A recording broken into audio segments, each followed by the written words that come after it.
जब पशुओं को मिलेगा प्यार और मिल्को मोर पशु आहार तो दूध बहेगा, मुनाफा बढ़ेगा। मिल्को मोर पशु आहार।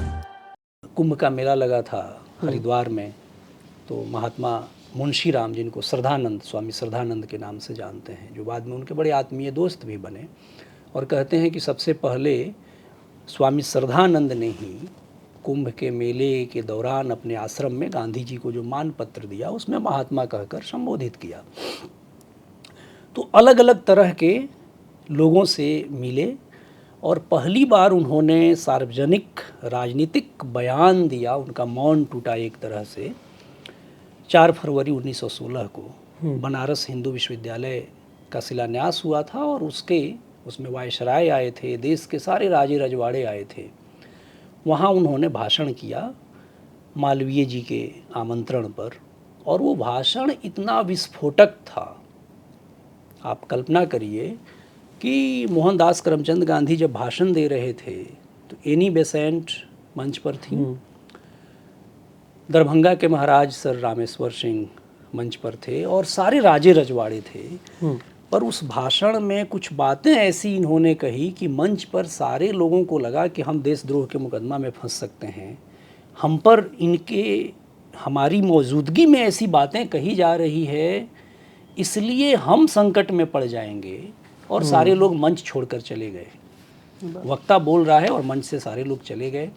बीच बीच में उनको पुर्जा भी दिया गया कि आप इसको रोक दें भाषण। और उन्होंने ऑडियंस से पूछा, श्रोताओं से पूछा, पर श्रोता ज़्यादातर नौजवान थे, उनको आनंद आ रहा था, तो उन्होंने कहा नहीं, आप भाषण जारी रखें। तो मंच के सारे लोग चले गए और भाषण समाप्त हो गया। उसके बाद अखबारों में बहसें हुई इस बात पर कि आखिर एक आदमी को बोलने क्यों नहीं दिया गया। और तब तक मोहनदास करमचंद गांधी कोई भारत में जाने पहचाने नाम तो थे बड़े लोगों के बीच, लेकिन कोई केंद्रीय शख्सियत के तौर पर नहीं शुमार हुए थे 1916 तक। और उन बहसों में और बातें बढ़ती गई कि क्या क्या हुआ और लोगों का ध्यान खींचा। इस घटना से 2 चीज़ें हुई। इस घटना से एक चीज़ तो ये हुई कि महात्मा गांधी की एक अलग तरह की छवि गई, जो उनकी पुरानी छवियों से लगभग मेल नहीं खाती। या आप चाहें तो कहें कि उसका क्रमिक विकास एक दूसरे हो रहा था। और दूसरा, अंग्रेजी हुकूमत ने इस आदमी को खतरनाक माना और कहा कि ये हर जगह ऐसा करता है, और वो जहाँ भी जाने लगे उसके पीछे खुफिया के लोग फिर सक्रिय रहने लगे।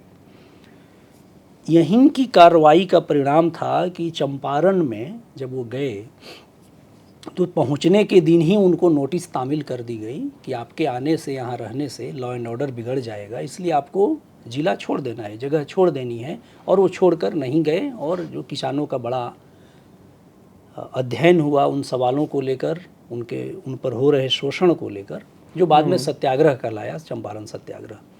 पर महत्वपूर्ण है कि ये 1916 के भाषण में था क्या, ये बहुत इम्पोर्टेंट है। उन्होंने कई बातें कही। उन्होंने कहा कि ये जो वायसराय आए हैं, क्या ये इतने कायर हैं कि बनारस के चप्पा चप्पा पर पुलिस लगा दी गई है और इनकी सुरक्षा में इतने लोग आए हैं।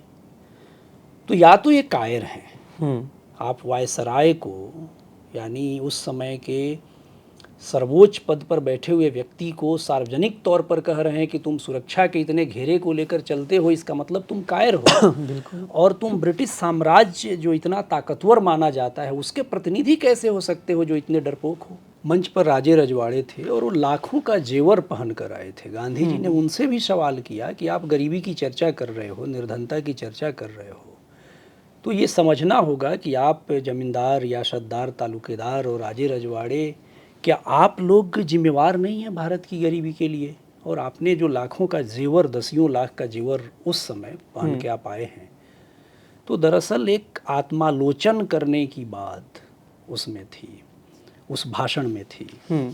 उस भाषण में हिंसा के जरिए स्वाधीनता की कामना करने वाले समूह की चर्चा भी थी। और ये कोई स्वीकार नहीं कर पा रहा था, सोच नहीं रहा था कि ये व्यक्ति ऐसी बात यहाँ सामूहिक जगह पर, जहाँ वायसराय आए हों जिस कार्यक्रम में, उसमें कोई कर सकता है। और उनको भाषण रोकना पड़ा था।